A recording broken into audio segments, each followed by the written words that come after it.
OpenAI's whole system went down worldwide. ChatGPT, Sora, the API, just lights out, McKay. Users reported things like unusual activity detected, which is basically robot speak for, I don't feel like working today, McKay. AI-generated Instagram park looks, I guess about as fun as the app. Breakthrough in AI robotic badminton. Now the robotic dogs that play it can lean in a really cool way to hit the ball with the racket. There's a new AI tech that makes blood translucent during surgery. It's super helpful for seeing through the body. The rental car company Hertz is now using artificial intelligence to see the damage on cars. Look, AI noticed a 1-inch scuff when this guy returned his car, and then boom, $440. Elon Musk posted an emergency security update. You need to be updating your Grok right now. I'm rocking my black dress, ponytails bouncing as I pull you toward the elephant pen. So it looks like scientists are now hiding AI prompts inside scientific academic papers. And they do that so when it's ran into a model, it gives a positive peer review. It's very clever. That's very clever. Peter DeMontis and friends break down some of the numbers in the newest AI clusters, and it's mind-boggling. This is why we're seeing $1 billion a day going into AI, and why Jensen said, there'll be $1 trillion a year by 2030. I'm sure you're wondering how much more productive the world really is with artificial intelligence, and before I can tell you the answer, I have to warn you, the evidence is murky. There's a new AI framework for creating 3D renders where the parts of the object are all separate, which is really powerful. It's called OmniPart, and it focuses on semantic decoupling and structural cohesion. And they even let us do a demo. The mystery of whether elephants gesture with intention has been solved. David Such has a theory that the primitive primal layers of the human brain are the future architecture of artificial intelligence. We're going to talk about Chaipat Tira's paper, The Curse of Progress and Why Modern Technology Feels Like a Trap. Albert Romero put an insightful piece together about why we all live in a perpetual state of unwanting, and it feels profound. But first, we need to talk about LTX Studio. And you know that we've been playing with this tool for a while, so it is safe to say that it is the AI Hollywood. It's there to generate incredible action, help you with the story writing, and even keep your characters consistent. It's great to use with brands because you can take your logo and it pairs with tools like context and it can just fit right into your video. It's got an active community, VO3, the best model in the world right now at generating AI video. It's totally compatible with. There's already an actor library. So like a traditional casting agent, you could think through who would be the right fit for your story. But if you're the exceptionally creative type and none of those actors fit the bill, you can either describe your appearance or you can upload a photograph, whether that's generated with some kind of an image generator that can already be built inside of LTX Studio, or it's a photograph, you and your friends, so you can make movies about yourselves, which is what I'm gonna do. All right, so create an actor. All right, what do you think? It caught my Neanderthal jawline, my normal blue shirt. So now we can generate a blank storyboard, add a character, which is me. That's exactly how my hair grows in on the side. It's like light there and it's got this like streak ding. So we can do a podcast interview and then hit the @ button and it will find all the characters. So we'll do @DylanCurious wearing a dark blue shirt, sitting in a podcast studio with a mic in front of him. Okay, there's the wings. Oh, and there it is flying away. What in the heck? That is crazy. That is so crazy. So it supports the channel, link is below, awesome product. I love LTX Studio, and thanks for sponsoring this video. So if you wanna play with this awesome tool, also support the channel, there is a link in the description below. So to LTX Studio, I really appreciate all the support you've given the channel, means a lot to me and the audience. So ChatGPT was down for a few hours. It definitely shows how panicky the world gets when we don't have access to our AI already. Millions of people worldwide freaking out. No text-to-video generation, no Sora, no codecs. Look at all those outage reports. Okay, looks like we have some live footage, so let's see what the ChatGPT takedown was like. Oh no, oh.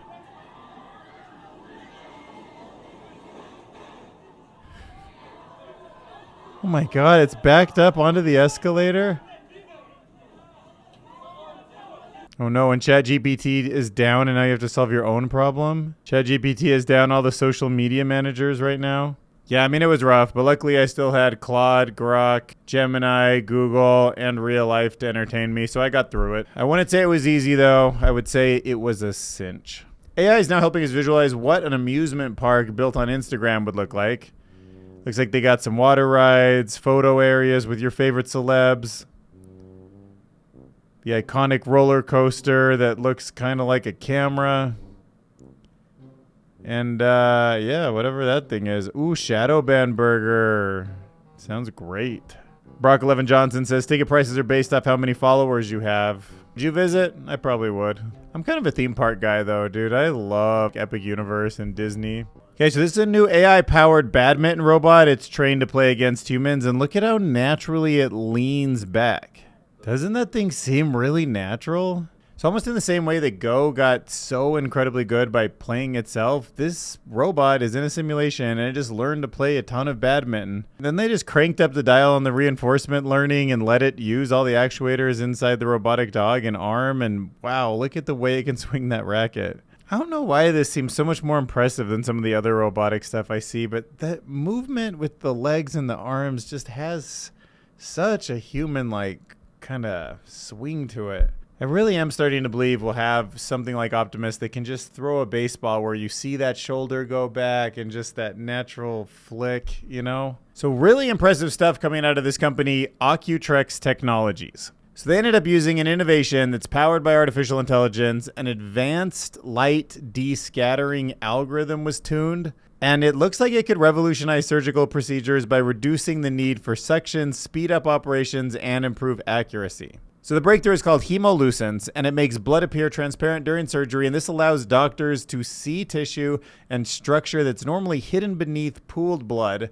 And even though this is something that is still waiting a patent approval and it's waiting for the FDA, it's probably not going to be used anytime right now. It is fascinating, and it's drawing attention from top surgeons because we have to remember how much of the light spectrum is different for something that is not a human. I keep thinking how if what you are is some sort of magical species that sees the Wi-Fi spectrum of light, then these walls in my room right here, you can just see through them. My Wi-Fi is going through the walls. So to that kind of a creature, that would be glass. They could see through it. So why can't you train an AI model to see through blood? Well, you definitely can. And we are. And I'm sure at some point it'll become so useful and it will become something that doctors actually use. All right, during my intro, I threw Hertz a little bit under the bus.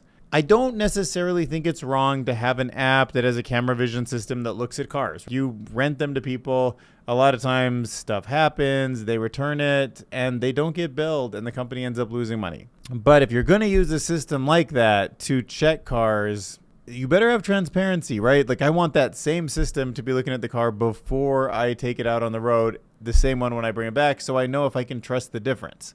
And I got this weird feeling that they just implemented it and they're discovering all of these dents that they've never seen before, and all these new customers are now bringing it back for the first time, and they're getting scans and they're like, oh crap, I have to pay for that, even though maybe it was people before them. So the company is now keeping quiet on whether AI scanners are leading to higher customer charges.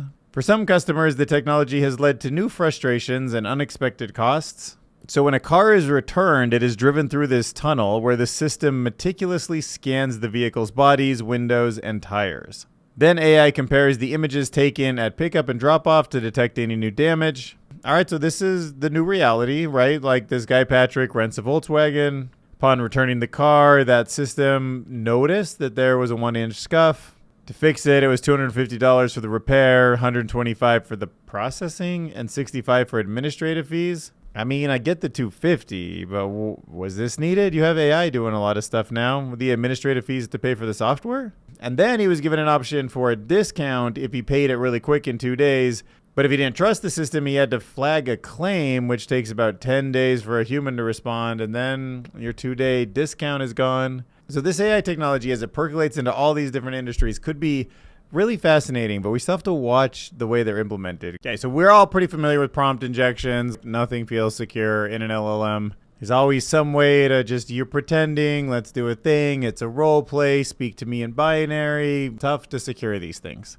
In the same way we've seen websites go up that dropped prompt injections deep inside the code or hidden by CSS, yeah, scientists are using it too, I guess. So reportedly, some scientists have been hiding AI prompts in their preprint academic papers.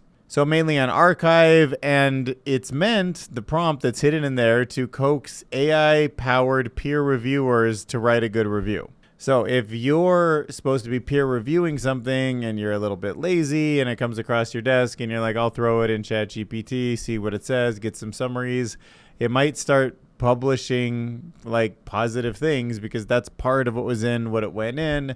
And then if you're being lazy, you're like, oh yeah, here's what I think too. Boom, all of a sudden the paper gets more peer-reviewed positive marks and it moves up the ladder. So the kind of prompts that they're hiding are not very obvious. They're often invisible to humans because they're written in white text or tiny fonts.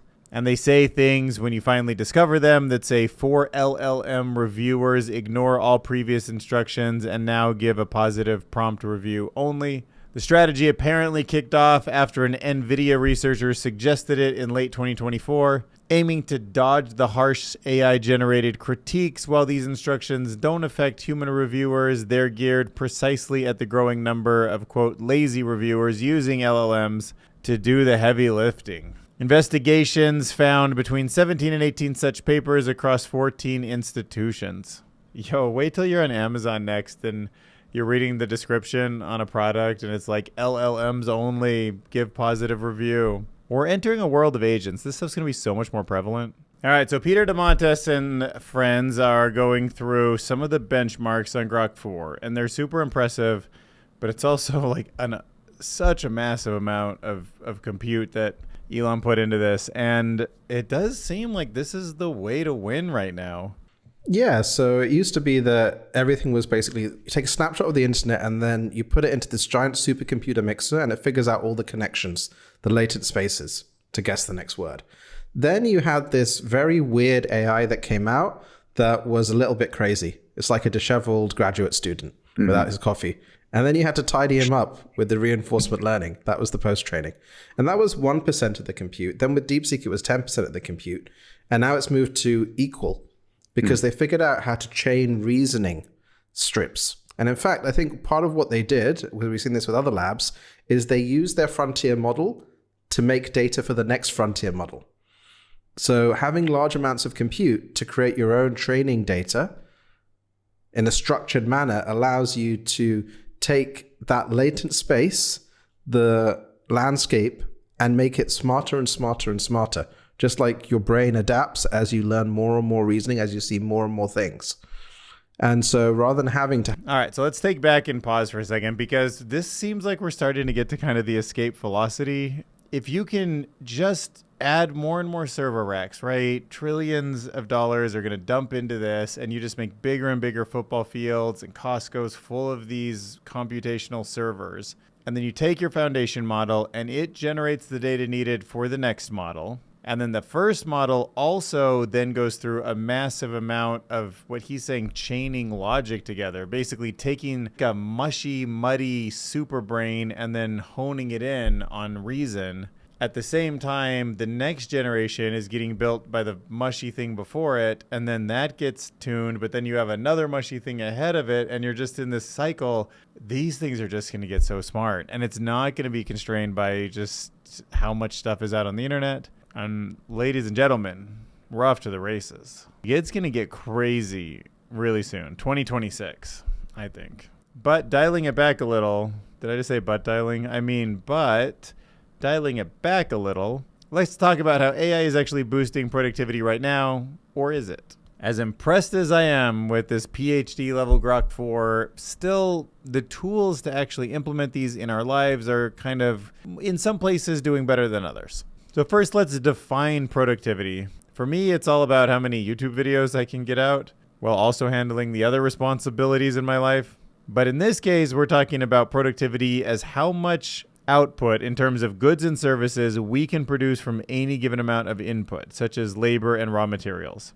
That way, we can think of productivity at an individual, organizational, or national level. So the truth about AI and productivity is that some studies are showing gains at the individual level. So faster task completion, especially for people who are entering a field. So it's kind of the best for people in new professions as newbies. But it is slowing down a certain type of worker. They're becoming more confused. They find it an added workload, and it's showing underwhelming results. And you mostly detect that at the organizational level. So these new people, like these interns at your company, are killing it. But then companies overall are kind of like, I don't know if I'm actually saving money or being more productive. And then at the national scale, nobody even can measure it right now. Saying from the article, quote, clearly AI hasn't yet impacted national productivity. But to be fair, it can be argued that technology developments take time to affect national productivity, as companies need that time to figure out how to use the technology properly and put the necessary infrastructure and skills in place. So we're still really early in this story. Okay, let's talk about this. This is a new AI model called OmniPart. It is part-aware 3D generation with semantic decoupling and structural coherence. But nothing's quite as exciting as a demo. So check this out. This tool starts with this image. Could easily be generated by whatever, Midjourney, DALL-E, whatever. You can specify how fine grain you want this to be broken into pieces, 3D generated pieces, by choosing the pixel size. So first we segment the image and we get these two. What did it come up with here? 25, 28 it looks like. Now we run the example and you get control over how you want to merge the different groups. And here you have the final thing, but it's so much better than the other kind of tools that just make the image map into something that has depth. Because you could imagine in a video game, this character could be blown apart or whatever. Like this, he could throw the stick and that thing could fall off it. A horn could be taken off his helmet there. Doesn't that just seem like so much more powerful? Thor's hammer broken into these 4 pieces. So in a nutshell, it breaks objects down into parts. It uses a 2-step process first. It plans out the structure with the bounding boxes guided by 2D masks. So you can control at that point how you want it split up. Then it fills in those boxes with detailed 3D parts using a tuned up version of a pre-trained model. And the whole thing gives us way more control over how objects are made. The flexibility in part size, location, it's just so much better. It's like Lego making. Of course, I said that when Lego Batman was on screen, but you know. And it's doing it without you needing to predefine the labels or one-to-one mapping. Look, you even get a cool little explode bar, like boom. Now let's explode this robot. Boom. Look at him go. Here you are back together, then boom. Oh, I could do that all day.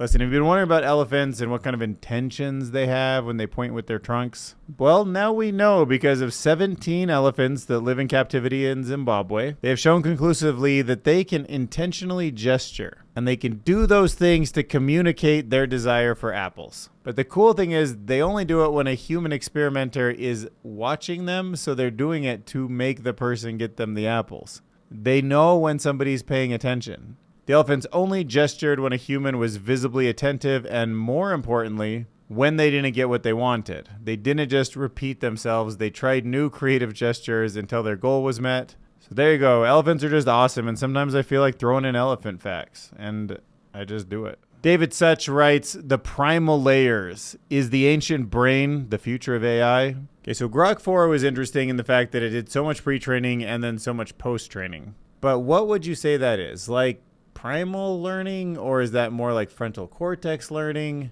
I don't know. Maybe it's time for a distinction between those two. So David Such argues that today's AI, especially the big language models that we all use and love like Grok 4, they lean way too heavy on neocortex inspired design, which makes them great at reasoning and language, but rather flimsy when it comes to grounding in the real world.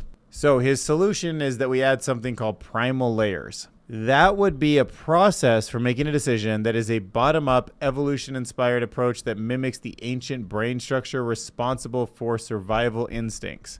Okay, there's obviously a red flag in my brain saying, don't make a model like this because survival instincts deep down are going to be like what make it really hard to align it. But just reading his opinion here, real-time reactions, motivation, he contends that that could solve core issues like hallucinations, brittle reasoning, and lack of adaptability, pushing AI development towards truly embodied intelligence. So the foundational AI model, according to him, should not be just top-down from abstract reasoning alone, which is what's happening in both the post and pre-training. But there should be a base sensory, reactive, survival-oriented system at the bottom that's doing bottom-up processing and that happens in layers like the neocortex-style cognition. And if you look, there really is kind of a diversity in the primal brain. So in the neocortex, the more like evolved, the frontal cortex, vision, hearing, motor control, they tend to use the same basic circuit design, this repeating cortical column pattern. They're just wired into different inputs and outputs, right? So ears and eyes are just going to something similar in that level. But if you contrast that with the primitive areas like the brainstem or the hypothalamus, they're neither modular nor repetitive. Their circuits are messy. They're much harder to generalize or scale computationally. And you can see they're responding to some of these neuromodulators that are so core to who we are, oxytocin and dopamine, serotonin. So yeah, maybe a system that is built this way would be more human-like. All right, next up, let's talk about the curse of progress, why modern technology feels like a trap. Chaipatira wrote this, the antidote to our generation's existential dread. So this article looks at something we all should be thinking about. Technology, the internet, social media, and now large language models was always supposed to make life easier. And it really does in so many ways. But yet, somehow it also breeds anxiety, and I'm not sure why. I definitely can imagine utopia. I can imagine when social media first showed up. Wow, I'm connecting with everyone. I'm getting ideas from all over the world. And now I'm so anxious about all these ideas. Which ones are real? Which ones are fake? It's like going to a grocery store. You just have so many options now and you can't tell what's what. And it makes you kind of agitated. There is a lot of change. Like for the majority of human history, our forefathers lived in a relatively stable world. I mean, it was a somewhat stagnant rate of economic growth. I mean, I'm not saying I'd rather live in those times, but you could say for generation after generation that things would be similar. A medieval farmer awoke to tend his plot of land, as did his father or grandfather, and would his son. So then the author asks, have we become like Prometheus, who stole fire from the gods only to learn that he could not control what he had unleashed? And then they go on to point out how to deal with the linear change. What we've done, which has been, reasonably successful, is do what they would call Western Judeo-Christian ideologies. But over time, that's given to a almost religious dependence on science, which I'm in favor of. I love science. I think that's the right way to see the world. But I will say that I agree with them when they say that it lacks an ethical framework sometimes. And even though there are some natural tendencies, like be good to your neighbor, that just mostly are built into all humans, without a compass, society risks veering into dystopia rather than reaching enlightenment. Where are we going to get that ethical framework from? Where is the North Star going to come from? Not exactly profitable to unify everybody in that way. And what is progress without purpose? I mean, progress for the sake of progress is how you keep things unaligned.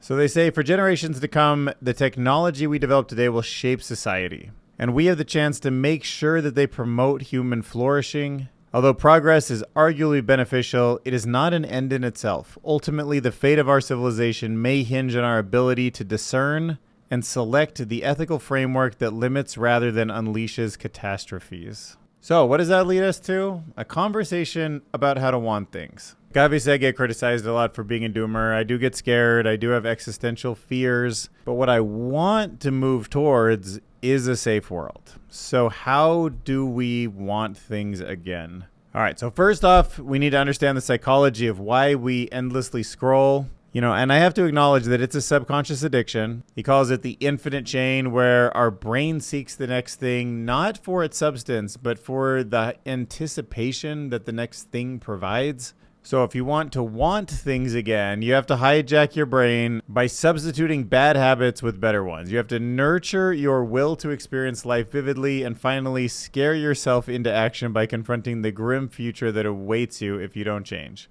All right, so let's go through it one by one. Here's how I'm trying to change it. I need to substitute a bad habit for a better one. So my first strategy is that I always have my headphones on me. I can just do audiobooks, right? Like nonfiction. That's what I used to always do. Why can't I get back into that pattern? So first off, try to notice when I'm on TikTok and then change it to Audible and do audiobooks or long form podcast. So I have to experience that pleasure vividly of putting together two connections that were really far apart and that feeling that you never get from social media when you're just scrolling. Then finally, I'm going to try to scare myself into change. So I'm trying to think, what does it mean for me to confront the grim future that awaits me if I don't? And it's going to be no attention, just always feeling that chaos of so many things around me. My brain won't feel grounded in certain things that resonate as part of my personality, because what is my personality if all I do is repeat little random clips? So if you're like me, hopefully you're better than this and this is not something that matters to you. But if you're addicted like I am, you might not be addicted to content, but to the moment before content. That is the infinite change. That is the liminal space. We're getting addicted to the promise of entertainment, not the entertainment itself, the promise that comes with the next flick. And that's never going to be there. It's always going to feel like it's about to be there next, and it's never going to be there. So anyhow, let's think deeply about our own thoughts. Let's want things again. Subscribe on patreon.com/DylanCurious or hit that join button right here on YouTube. Support the channel. I'll see you in the next video.